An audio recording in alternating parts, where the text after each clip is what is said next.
सभी छात्रों को जय हिंद। और आज क्या है? थर्सडे है ना? वैसे तो हम टेस्ट कराना चाहते थे आज, नहीं।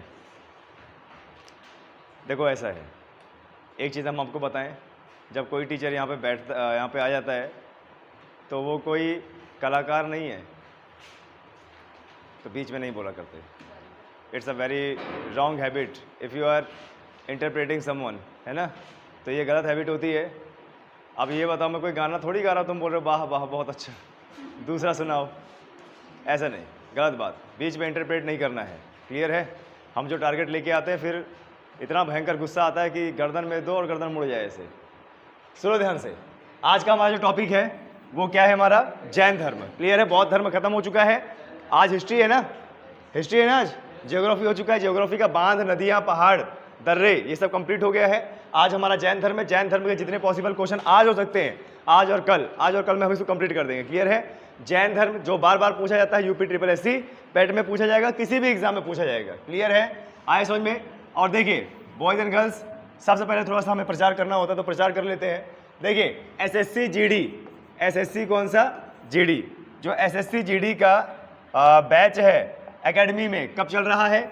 5 सितंबर 2022 सुबह 9 बजे से 3 बजे तक, 9 बजे से 12 बजे तक और 3 बजे से 6 बजे तक 2 बैच चलाए जाएंगे पैरेलली।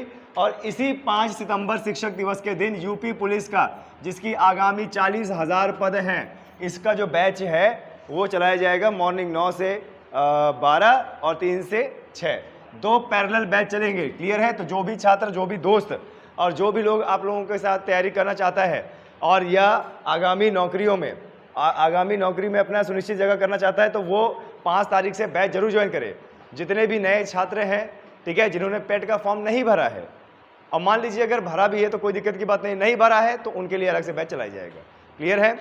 और देखो, जो हमारा 8 बजे से लेके जो 10 बजे तक का शेड्यूल होता है ना, 8 बजे से लेके 10 बजे तक का जो शेड्यूल होता है, इसमें आप लोग ऑनलाइन आ जाया करो और 8 बजे, 9 बजे, 10 बजे ये लेक्चर ले लिया करो, क्लियर है? रिवीजन हो जाएगा। कुछ लेक्चर क्या होता है ना कि हम, जैसे अभी मैं ये रिकॉर्ड कर रहा हूँ तो ये मैं रात के 10 बजे में शेड्यूल कर दूंगा, तो आपका रिवीजन हो जाएगा, क्लियर है?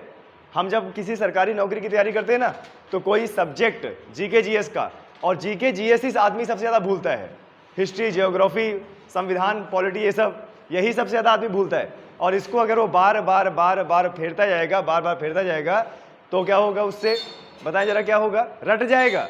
इसीलिए जितने भी वीडियो आते हैं सब ऑनलाइन पढ़ा करो आराम से, क्लियर है?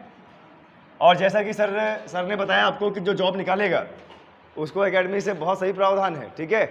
और इतना हम आपको बता रहे हैं कि ऐसा प्रावधान है कि पूरे भारत में किसी कोचिंग ने ना किया होगा, ठीक है? इतनी बड़ी बड़ी कोचिंगें हैं, खैर वो हम अभी नहीं बताएंगे, भेद अभी नहीं खोलेंगे, भेद बाद में खोलेंगे जो निकालेगा। और हर वो बच्चे के लिए प्रावधान है जो निकालेगा एकेडमी से, ठीक है? वैसे हमें विश्वास है क्योंकि एकेडमी आपको बहुत अच्छा पढ़ा रही है। तो आज का हमारा टॉपिक क्या है? जैन धर्म। आज का हमारा टॉपिक है जैन धर्म। अब देखो एक चीज बता दें, इससे पहले हमने पढ़ा था बौद्ध धर्म, ठीक है? इससे पहले हमने जो है पढ़ा था बौद्ध धर्म। अब आपको एक चीज बता दें, बौद्ध धर्म की उत्पत्ति और जैन धर्म की उत्पत्ति दोनों का एक ही कारण था।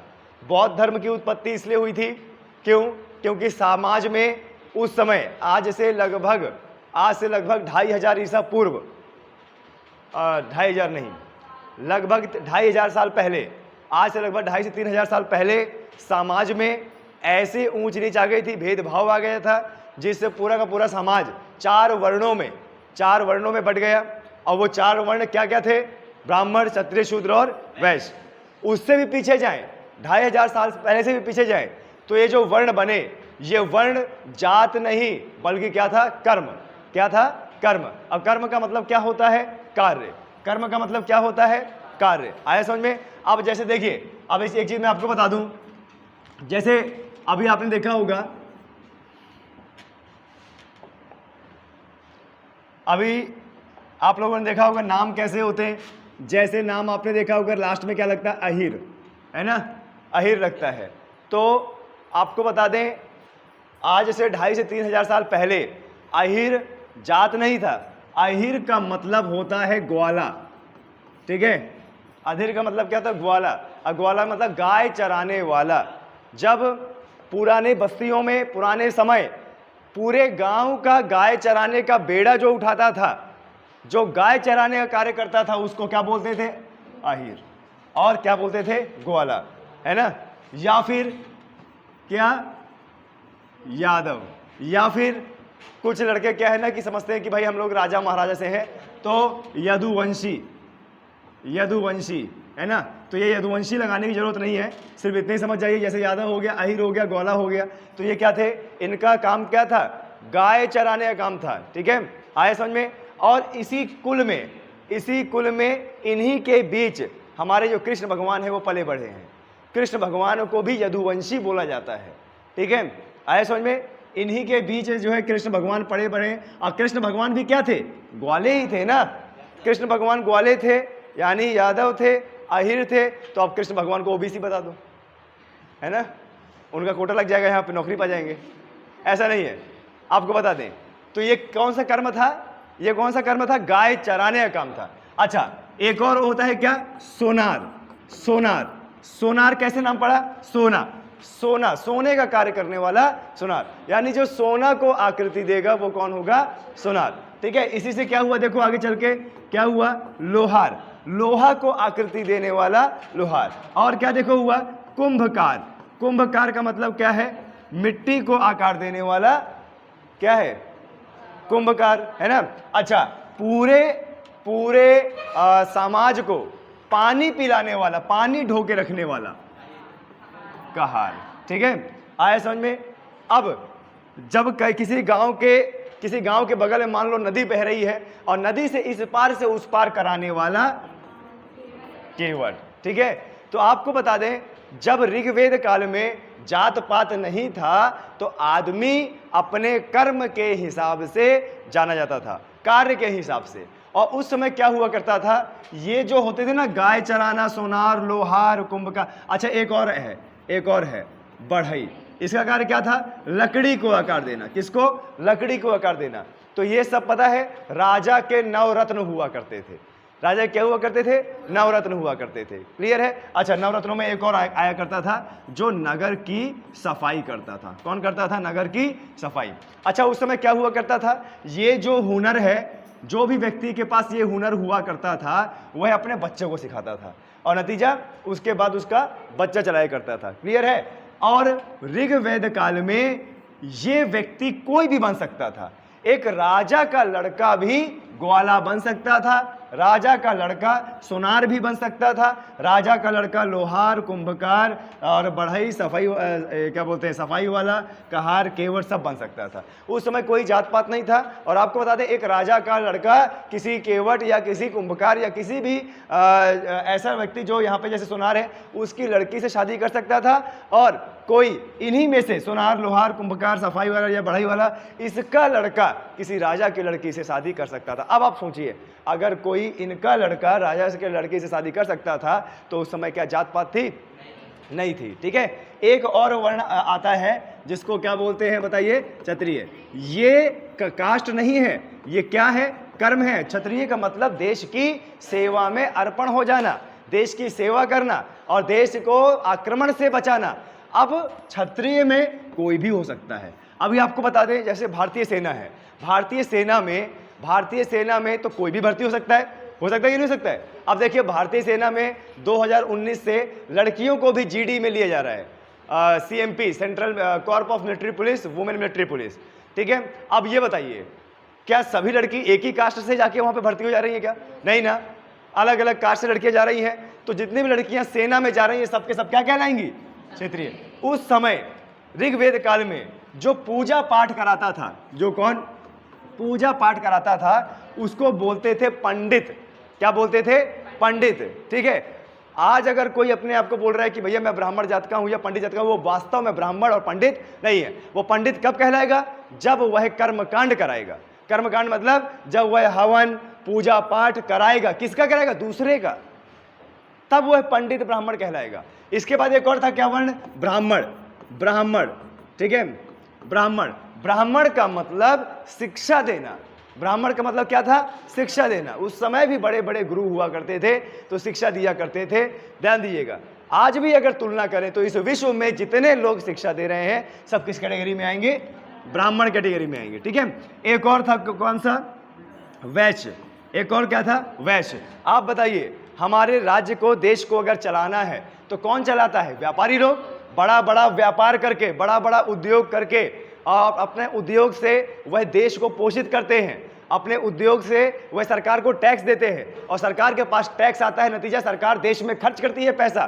तो आप बताइए, देश की अर्थव्यवस्था कौन चलाता है? वैश्य। वैश्य का मतलब व्यापारी, यानी जो भी आदमी व्यापार करेगा वो कहलाएगा वैश्य। और देखिए, अब आता है कौन सा? शूद्र। शूद्र का मतलब देश की सेवा करना, राज्य के अंदर की सेवा करना। शूद्र का मतलब क्या होता है? राज्य की अंदर की सेवा करना। और ध्यान दीजिएगा, शूद्र का मतलब नीची कास्ट वाला व्यक्ति बिल्कुल भी नहीं है। शूद्र का मतलब है राज्य की, देश की सेवा करना। यहां तक कि एक डॉक्टर, आईएएस, आईपीएस, दरोगा और कांस्टेबल, ये सब क्या है? अपने राज्य की सेवा करते हैं ना, ये सब शूद्र हैं। अब ये ना बोल देना आईपीएस नीची कास्ट का, आईएएस नीची कास्ट का। तो अगर आज हम जात पात देखें तो शूद्र एक आईएएस ऑफिसर होता है। आईएएस ऑफिसर क्या होता है? शूद्र। इसका मतलब हमारे जो आईएएस ऑफिसर हैं अभी जो नियुक्त हुए हैं, इसका मतलब तो सबसे निचली कास्ट के हुए। अगर हम जात पात देखें, अगर हम जात पात देखें, ऊंचा नीचा देखें, तो मुझे लगता है चित्रकूट का आईएएस, चित्रकूट का आईपीएस सबसे नीची कास्ट का है। आया समझ में? कुछ समझ में आया आप लोगों को मैं क्या बताने जा रहा हूं? पहले ऋग्वेद काल में ये सब वैज्ञानिक लोग हुआ करते थे। वैज्ञानिक का मतलब क्या? जिसने एक खोज किया, आकार दिया। आप बताएं, जो हीरा होता है, हीरा को अगर आप जमीन से निकालेंगे ना, उसका कोई मूल्य नहीं होता है। क्यों? क्योंकि वो मात्र एक पत्थर होता है, कार्बन होता है। जब उसको तराशा जाता है तब जाके उसका मोल निकलता है। और कौन करते हैं? जो हीरा का काम करते हैं वही करते हैं ना। आप ही बताइए, ये मिट्टी का मोल है क्या? मिट्टी का मूल है क्या? नहीं। एक कुंभकार ने क्या किया? गर्मी में शीतल पानी पीने के लिए उसने मिट्टी का इस्तेमाल किया और एक घड़ा बना दिया। और घड़े में ऐसा वैज्ञानिक छुपा हुआ है कि अगर घड़ा ये बीच हॉल में या रोड में कहीं रखा है और जितना हवा उससे गुजर के जाएगी उतना ही पानी क्या है? ठंडा होता है। गर्मियों में आपने देखा होगा बहुत सारे लोग घड़ा का इस्तेमाल करते हैं, फ्रिज का पानी नहीं पीते हैं। देखिए, ठंडा पानी और शीतल पानी में फर्क होता है। ठंडा पानी मतलब आपने देखा होगा ना, ठंडा पानी दांत में लग जाता है तो एकदम डांड दर्द करने लगती है ना। और शीतल पानी क्या होता है? शीतल पानी मतलब जो आपका मन मोह ले, जो आपका मन क्या है? मोह ले। मन मोहना मतलब मजा आ जाए, जिसको बोलते हैं ना, अरे यार आनंद आ गया। आनंद शब्द जो होता है ना। गांव के बूढ़े बुजुर्ग लोग और बड़े लोग, खैर आप लोग तो, हम लोग तो क्या है ना कि अभी इस पीढ़ी के हैं, तो हम लोगों ने क्या कि फ्रिज खोला और ठंडा पानी कितना भी हो, पानी की ऐसी तैसी हम सब पी लेते हैं, है ना। बाद में जो है गला हमारा खराब होता है तो हमारी कर्कश वाणी जो है निकलती है ना। लेकिन आपको बता दें, जो बड़े लोग होंगे ना वो फ्रिज का पानी नहीं पिएंगे। वो किसका पानी पीते हैं? मटके का। क्यों पीते हैं बताएं? क्योंकि मटका बना है मिट्टी से और पूरे मटके की बाउंड्री में पानी लगा हुआ है, यानी खनिज पदार्थ भी उसमें मिलते जा रहे हैं। यानी सबसे ज्यादा मिनरल युक्त होता है मटके का पानी। अब इसकी खोज किसने की? कुंभकार ने। तो अब आप ही बताइए, कुंभकार एक जात हुई कि कुंभकार एक वैज्ञानिक हुआ, रिसर्च हुआ ना। लेकिन आगे चल के उत्तर वैदिक काल जैसे ही आया तो ये सब अपने अपने जात में, यानी अपने अपने कार्य के हिसाब से बट गए। अब क्या हुआ उत्तर वैदिक काल में? जो सोनार का लड़का था वो सोनार का कार्य ही करता था, जो कुंभकार का लड़का था वो कुंभकार का लड़का करता था। आपको बता दें, ये जात पात इस दुनिया में क्यों आई? सिर्फ गंदगी की वजह से। एक कारण, जात पात इस दुनिया में कैसे आई? सिर्फ गंदगी की वजह से। कुंभकार देखो, सोनार, लोहार, कुंभकार, बढ़ई और सफाई वाला और केवट और कहार, ये पूरा दिन अपना कार्य करते थे, नतीजा पूरे दिन गंदे रहा करते थे। कुंभकार अगर चाक चलाएगा, मटका बनाएगा, तो मुझे लगता है कोट पैंट पहन के नहीं चलाएगा, और अगर वो मिट्टी को टच करेगा तो गंदा ही रहेगा, है ना। तो ऐसा क्या हुआ? उसका तो काम था, वो सुबह उठता और चाक चलाता, मटके बनाता, ठीक है, और उसके बाद फिर अगले दिन उठता, यानी 365 दिन वो कभी अच्छे कपड़े पहन ही नहीं पाता था अपने कार्य की वजह से। नतीजा आगे चल के उसको गंदे श्रेणी में कर दिया गया कि भैया ये तो गंदा रहता है, अनटचेबल। जो सफाई करता है, आप ये बताइए, जो नगर की सफाई करेगा वो डॉक्टर से कम नहीं है। आप देखिए आपके अगल बगल घर में अगल बगल अगर गंदगी होगी और अगर इतनी ज़्यादा गंदगी है तो देखो डेंगू के मच्छर, मलेरिया के मच्छर, सांप, ये सब होगा। और मान लीजिए सफाई कर्मी रोज आ रहा है और आपकी जगह साफ करके जा रहा है, तो आप जरा मुझे बताएं क्या आपको वो बीमारियों से नहीं बचा रहा है? डॉक्टर भी क्या करता है? बीमारियों से बचाता है। तो डॉक्टर और सफाई कर्मी एक ही तो चीज़ है। आप जरा बताएं, अगर आपके बॉडी में कोई गंदगी हो गई है तो आप डॉक्टर के पास जाते हैं और डॉक्टर आपको क्या करता है? ऑपरेशन करके ठीक कर देता है। आप बोलते हैं वाह वाह भगवान का रूप हो गया, है ना? और उसी समय वही व्यक्ति, दूसरा व्यक्ति एक आपके घर के आस सुबह झाड़ू लगा जाता है, क्लीन कर देता है, क्लोरीन डाल देता है, जिससे सारे कीटाणु मर जाते हैं, वो भी तो आपको बीमारी से बचा रहा है। तो दोनों कैटेगरी क्या हुई? देखिए, सफाई कर्मी रोड की, घर के अगल बगल की गंदगी हटा के आपको ठीक कर रहा है, यानी बीमारियों से बचा रहा है, और डॉक्टर आपके अंदर के गंदगी को बाहर निकाल के आपको ठीक कर रहा है। तो दोनों की एक कैटेगरी हुई कि नहीं हुई? लेकिन नहीं, वो व्यक्ति झाड़ू लगाता है, गंदा रहता तो हमने उसको गंदा बोल दिया, नीची कास्ट का बोल दिया, जमादार बोल दिया। तो अब ये बताइए, ये जो कास्ट है ये क्या पहले से बन के आई कि हमारे बुद्धि की उपज है? हमारे बुद्धि की उपज है ना। तो आगे चल के जात पात इतना ज्यादा हो गया कि लोग एक दूसरे को छूना नापसंद करते थे, छूना भी पसंद नहीं करते थे, और आगे चल के आ गई अनटचेबिलिटी, और बड़े वर्ग हो गए क्षत्रिय और ब्राह्मण, और निचले वर्ग हो गए शूद्र और वैश्य। और इतना ज्यादा फासला हो गया, इतना ज्यादा फासला हो गया कि शोषण होने लगा। बड़े लोग छोटे लोगों का शोषण करने लगे। अरे बड़े लोग छोटे लोग बने कैसे? प्रॉपर्टी, रुतबा। आप भी देखो, अगर क्या बोलते हैं, अगर मैं यहां पर हूं और अंबानी है तो मेरे और अंबानी में कुछ फर्क नहीं है। वो भी भारतीय नागरिक है, मैं भी भारतीय नागरिक हूं, वो भी वोट देता है, मैं भी वोट देता हूं, बट वो बड़ा आदमी है, मैं छोटा आदमी हूं। किस मामले में? पैसे के मामले में, है ना? ये चीज है। उस समय भी यही हुआ, ठीक है। जैसे क्षत्रिय कोई लड़के आए, राज जीत के आए, ब्राह्मण शिक्षा दे, और पंडित क्या बोलते हैं हवन कराए, जीत का हवन कराए, पुत्र प्राप्ति की हवन कराए, और राज्य की सुख शांति की हवन कराए। तो राजा लोग क्या किया करते थे? दान दिया करते थे। नतीजा बहुत ज्यादा प्रॉपर्टी हो गई, बड़े लोग हो गए। क्षत्रिय भी क्या हुआ करते थे? कभी आप सुनते हो कि हमारे देश के सैनिक शहीद हो गए, तो कहीं ना कहीं दिल का कोना पिघलता कि नहीं पिघलता? और अगर आपसे कोई बोल दे कि भैया पूरे देश में शहीदों के नाम पे 100-100 रुपए जमा किया जा रहा है, तो मुझे लगता है आप दोगे, बिल्कुल दोगे। शहीदों को 100-100 रुपए सब लोग जमा कर देंगे। क्यों? क्योंकि भाई उसने हमें बचाया है। यही कारण था कि क्षत्रियों के पास उस समय अच्छा खासा धन दौलत आ गया। तो दो वर्ग में डिवाइड हो गया, एक जिनके पास पैसा ज्यादा है और एक जिनके पास पैसा कम है। और इसी तरीके से क्या बन गई? जात। और जात बन गई तो क्या हो गया? भेदभाव आया। इतना ज्यादा भेदभाव आया, इतना ज्यादा भेदभाव आया कि हमारा एक छात्र वहां बैठ के सो रहा है। इधर आ जा, इधर बैठ मेरे सामने, ठीक है। कुछ छात्र क्या होते हैं ना कि अपनी सीट परमानेंट कर लेते हैं, आराम से बैठेंगे, पीछे दीवार टिक के बैठेंगे, और जैसे ही ये सुख मिला पीछे दीवार का, इधर आगे बैठ, इस चेयर में बैठ, ठीक है। अच्छा, तो एक काम कर, आगे होके बैठ, पीछे टेक न मार। ये पीछे टेक लेना, ऐसे बना के घुमा के मारना अच्छे से, ठीक है। हाँ, ये ऐसे कर देना, टेक ले। मॉर्निंग का लेक्चर है, इतना अच्छा क्या बोलते टॉपिक में पढ़ा रहा हूँ पेट का, वो अपनी नींद पूरी कर रहा है। देख ऐसा है, कॉल करती है पर उठाने का नहीं। भैया तुम्हारी उम्र से हम भी गुजरे हैं। अरे क्या नहीं सर, ठीक है। अच्छा वो मैंने नहीं सुना, नहीं तो फिर उसका भी नंबर आ जाएगा, ठीक है। ये आंखों को थोड़ा आराम दिया करो, ठीक है। और इसी में सब कुछ जीवन, ध्यान दीजिएगा, इसी में सब कुछ। सरकारी दामाद बनना इतना आसान नहीं है। चलो बॉयज एंड गर्ल्स आगे बढ़ते हैं। फासला ज्यादा हुआ तो लोगों के साथ शोषण ज्यादा होने लगा, फासला ज्यादा हुआ तो शोषण ज्यादा होने लगा।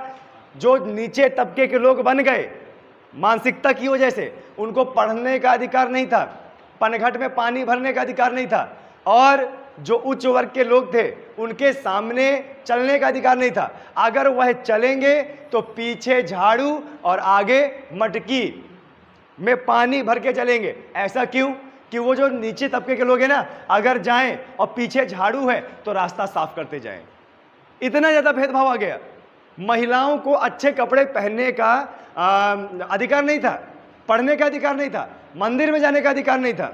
और आपको बता दें, ये भेदभाव इतना ज्यादा बढ़ गया कि जो नीचे तबके के लोग थे उनकी जान लेना इतना आसान हो गया कि जैसे बस आपने जो है एक पत्थर मारा चिड़िया के, चिड़िया मर गई, ऐसे जिस पे उंगली रखा उसको मार डाला, इतना आसान हो गया था। तो आगे चल के समाज में बराबरी का तबका हो तो जैन धर्म की उत्पत्ति हुई। जैन धर्म की उत्पत्ति का कारण, सबसे बड़ा कारण है समाज में उस समय जो भेदभाव हो रहा था, ठीक है, यानी वर्ण व्यवस्था। कौन सी व्यवस्था? वर्ण व्यवस्था, ठीक है। ये एक ऐसा समुदाय बनाना चाहते थे जिससे सभी लोग क्या हो जाए? बराबर हो जाए। सभी लोग क्या हो जाए? बराबर हो जाए। क्लियर है? कोई जात पात ना हो और सभी का बराबर का दर्जा हो और कोई भी अनटचेबिलिटी ना हो। अनटचेबिलिटी का मतलब दूसरे को छूना नहीं है। आप ही बताइए, जो एक व्यक्ति जिसके हमारे जैसे ही हाथ पैर हैं, हमारे जैसा ही मुंह है, हमारे जैसा ही खाता है और इसी धरती में रहता है और जिस तरीके से हम मरेंगे वो भी वैसे मरेगा और मिट्टी में विलीन हो जाएगा, उसके साथ किस प्रकार की अनटचेबिलिटी? बताइए, ऐसे कैसे हम अनटचेबिलिटी कर सकते हैं? एक बार अगर गली में कोई गंदा कुत्ता घूम रहा है तो आप उसको मत टच कीजिए, लेकिन कुत्ता और मानव जात तो अलग हो गई ना। कुत्ता और मानव जात तो अलग हो गई। अब बताइए, मानव को ही नहीं टच कर रहा है, मानव को ही टच नहीं कर रहा है। हम ऐसे प्राणी हैं जो यहाँ पे बैठे हैं, जो चित्रकूट क्षेत्र में, गांव में रोज उस व्यक्ति के मौलिक अधिकार का हनन करते हैं जिसको नहीं करना चाहिए। मैं एक ऐसे व्यक्ति की बात कर रहा हूं गांव में जिसको आप नहीं टच करते। बताएं, हकीकत है? आप करते हो, बहुत अच्छी बात है, ठीक है, लेकिन पुराने लोग क्या है? नहीं करते। और आपको बता दें, ये हमारे मस्तिष्क में इतना भर दिया गया है कि अगर कभी हम उससे बोलचाल करेंगे ना और छू लिया ना तो हमारे संस्कार हमारे माइंड में उत्पन्न हो जाते हैं कि हमारे माँ बाप डांटेंगे।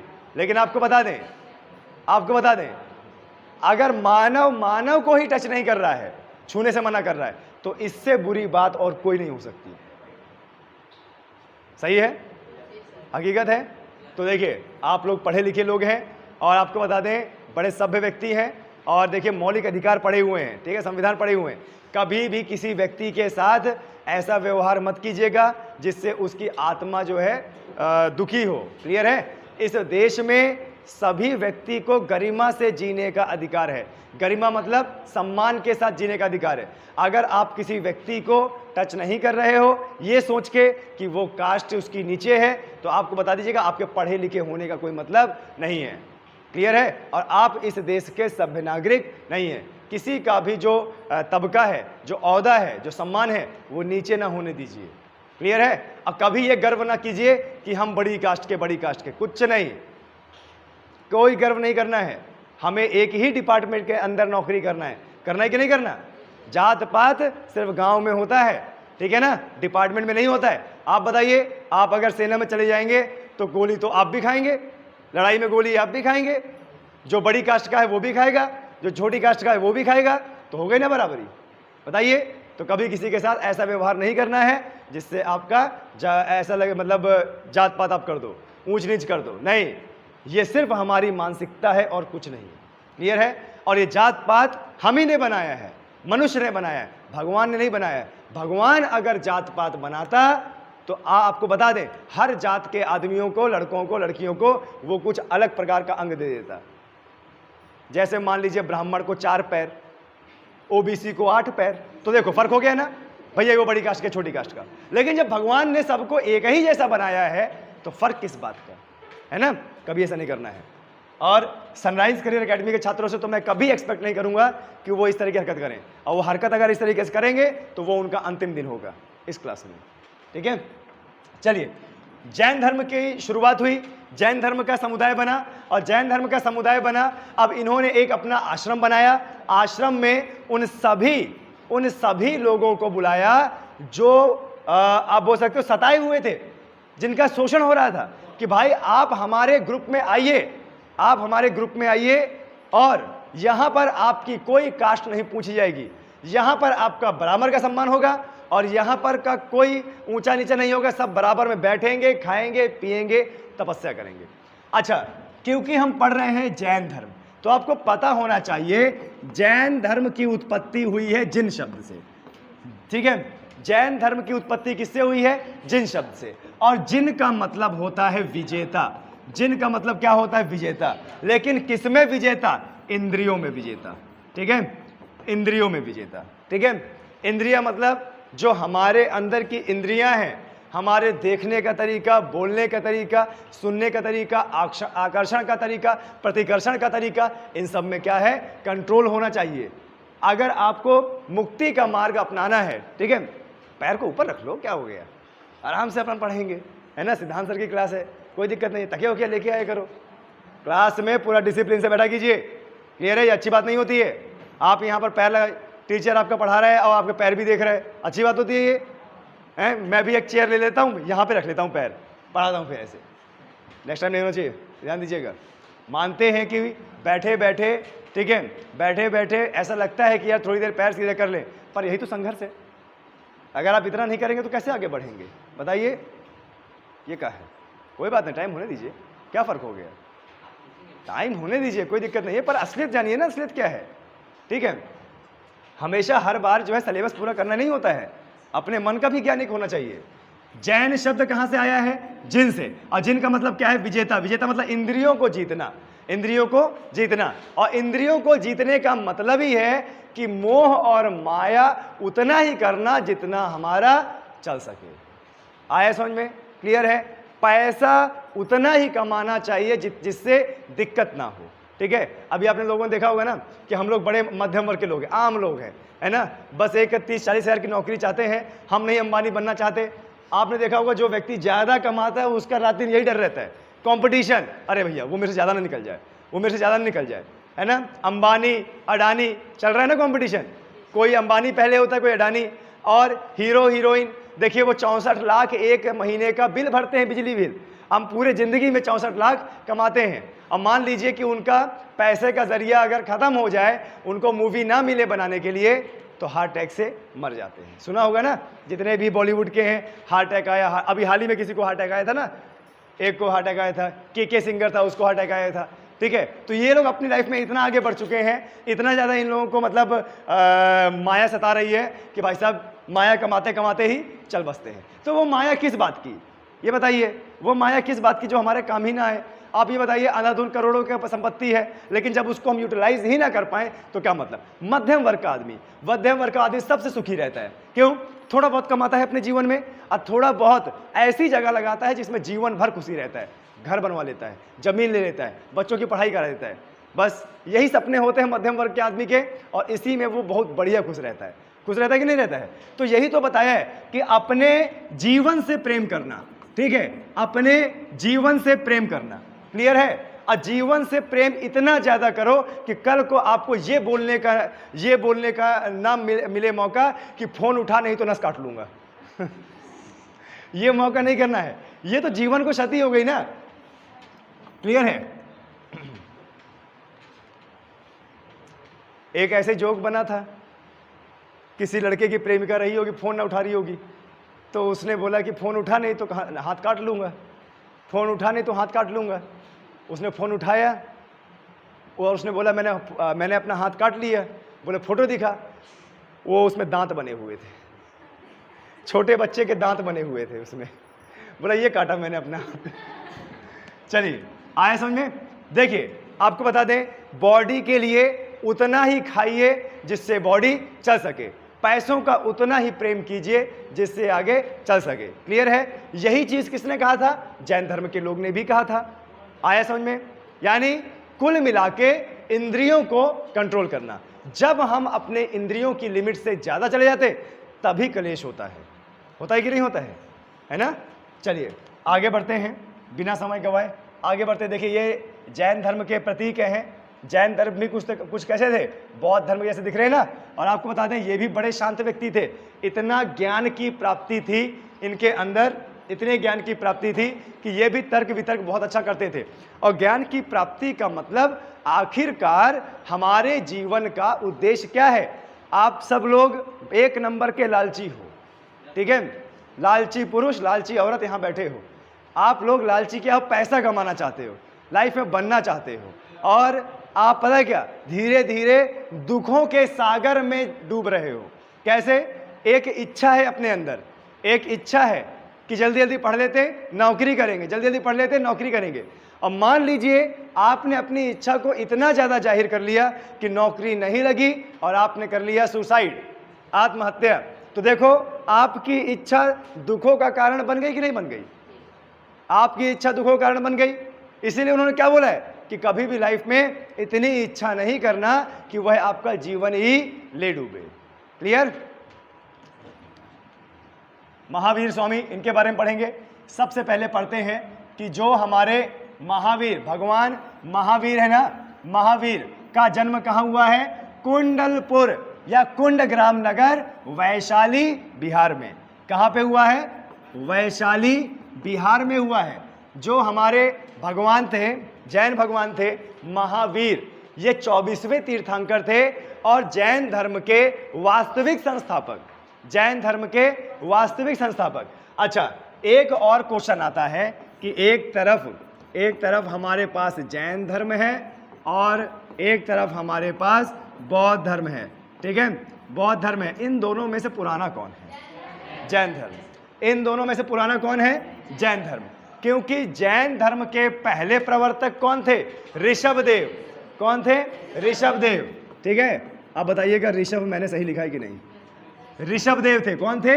ऋषभदेव। और ऋषभदेव का नाम किसमें होता है? बताइए। ऋग्वेद में होता है ना। ऋषभदेव का नाम किसमें उल्लेख है? ऋग्वेद में।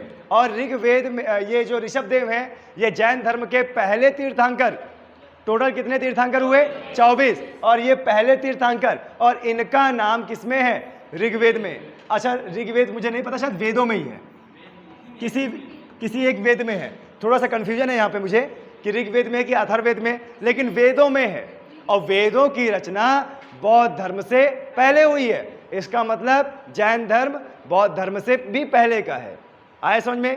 क्लियर है? इससे पहले कौन सा धर्म है जरा बताइए? सनातन धर्म।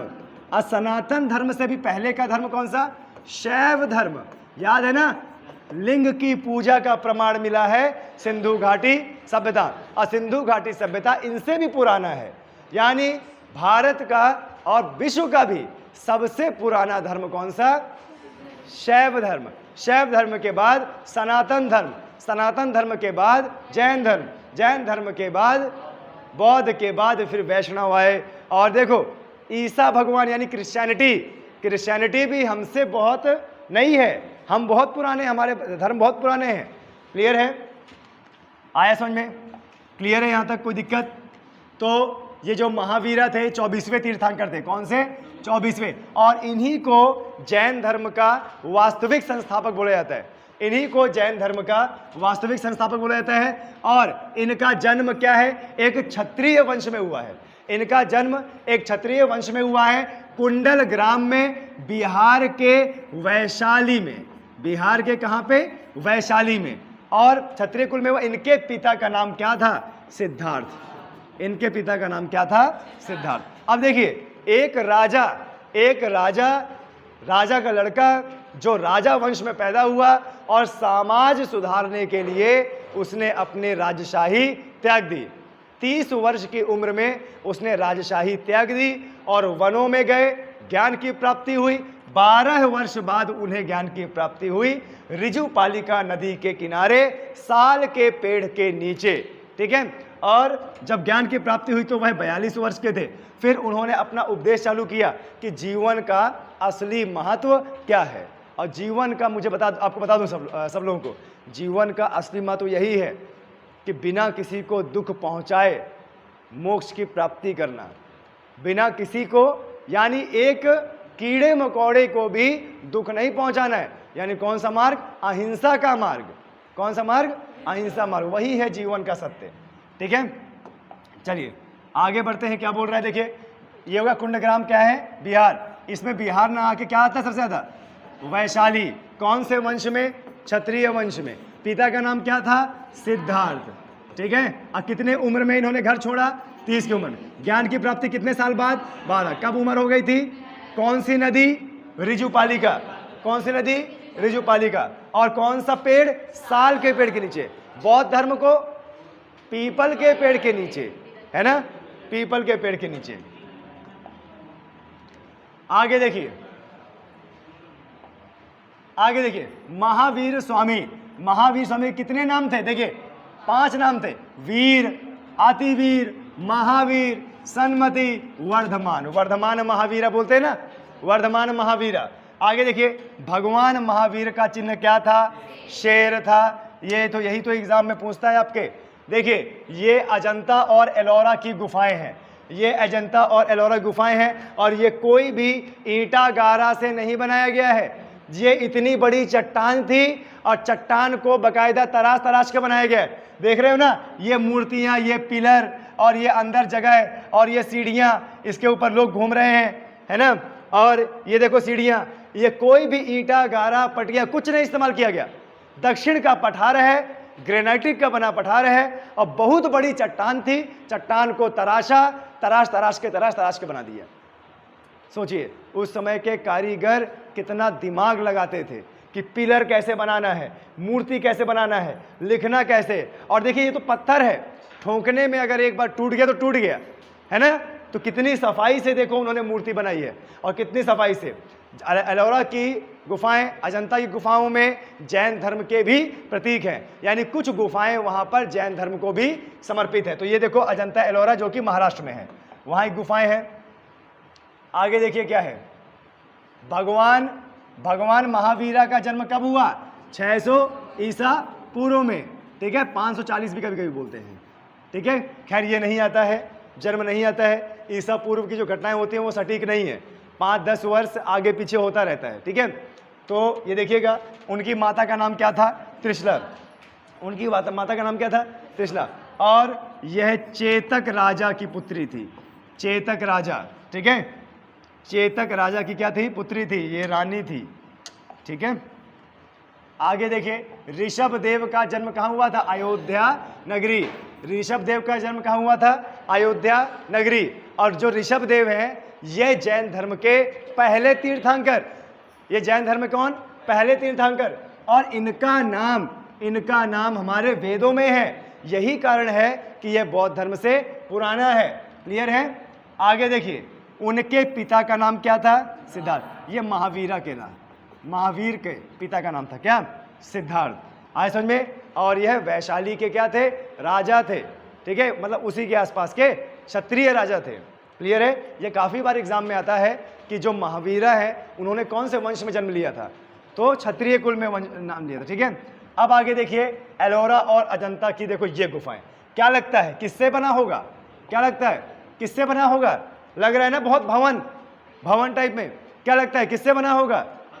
पत्थर को ही तराशा गया है, कोई ईंटा गारा, कोई पिलर नहीं, पत्थर को ही काट काट के इतना बड़ा जैन भवन बनाया गया। अजंता एलोरा की गुफाएं।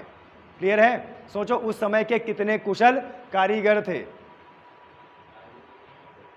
देखो बीच में भवन बनाया, उसके ऊपर बनाया। यहाँ पे लोग क्या करते थे? श्रद्धालु, जैन धर्म बौद्ध धर्म के श्रद्धालु यहाँ पर बैठ के तपस्या करते थे, ध्यान करते थे, जीवन का सच ढूंढते थे। जीवन का सच तुम्हें ढूंढना है ना, 5 मिनट अपने आप को देना, 5 मिनट आंखें बंद करके अपने बारे में सोचना कि हम क्या चाहते हैं। और ऐसा अगर कर लोगे ना, आपको जीवन का रास्ता मिल जाएगा कि आप क्या चाहते हो और कैसे बनोगे, रास्ता मिल जाएगा आपको। कितना टाइम हुआ? 10:38। ओके, आगे देखो,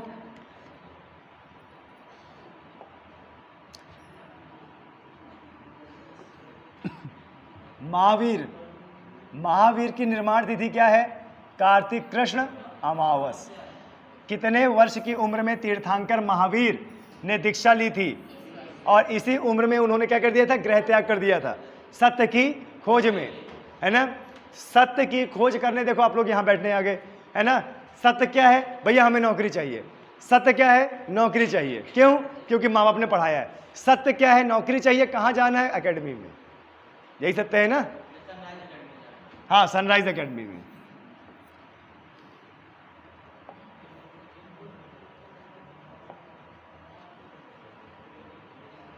सत्य बोलने में कौन सा राजा लोक व्यवहार में प्रसिद्ध हुआ?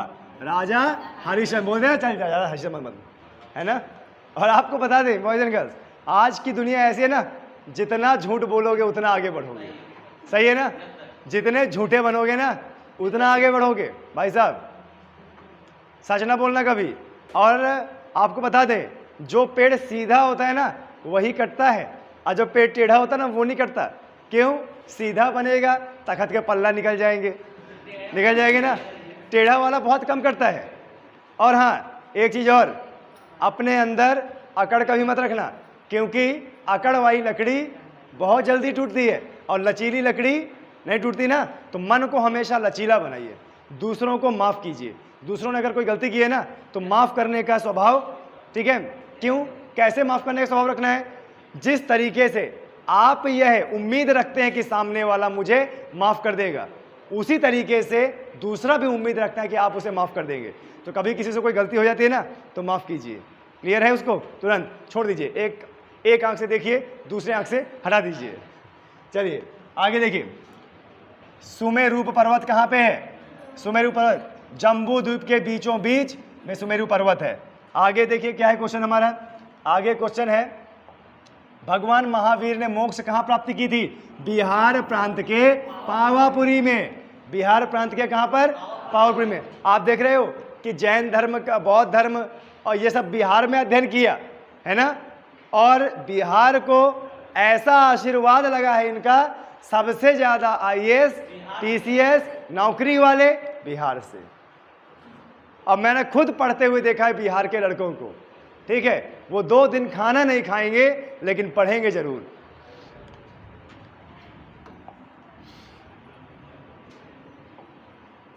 जैन धर्म के प्रथम तीर्थंकर ऋषभदेव। किस तीर्थंकर का उल्लेख ऋग्वेद में मिलता है? ऋषभदेव। महावीर स्वामी ने 5वां कौन सा क्रम पंच महाव्रत जोड़ा? ब्रह्मचर्य। ठीक है, आगे बढ़ते हैं। देखिए क्या बोल रहा है, जैन संघ के सदस्य कितने संघों में विभक्त थे? 2 संघों में। कौन सा? श्वेतांबर और दिगंबर। श्वेतांबर और पीतांबर नहीं, दिगंबर। जो श्वेतांबर थे वह सफेद कपड़ा धारण करेंगे और दिगंबर नग्न अवस्था में रहेंगे। क्लियर है? क्यों? क्योंकि ये अलग था कि तुमने अकाल के समय हमें धोखा दिया, संघ को छोड़ के गए, तो हम प्योर हैं और तुम थोड़े से कम हो, यानी हम सफेद कपड़ा पहनेंगे और तुम नग्न अवस्था में रहोगे। जैन धर्म के 23वें तीर्थंकर का जन्म कहाँ हुआ? काशी पार्श्वनाथ। ठीक है, आगे देखिए, जैन धर्म के 24वें तीर्थंकर का जन्म कहाँ हुआ? 540 ईसा पूर्व महावीर स्वामी। महावीर स्वामी को किस नदी के किनारे? ऋजुपालिका नदी के किनारे। तो यहाँ पर पार्ट 1 खत्म हुआ। क्लियर है? इसको बंद कर दीजिए और जो आपको ना समझ में आया हो पूछो। ठीक है? हाँ, अरे ठीक है, कोई नहीं।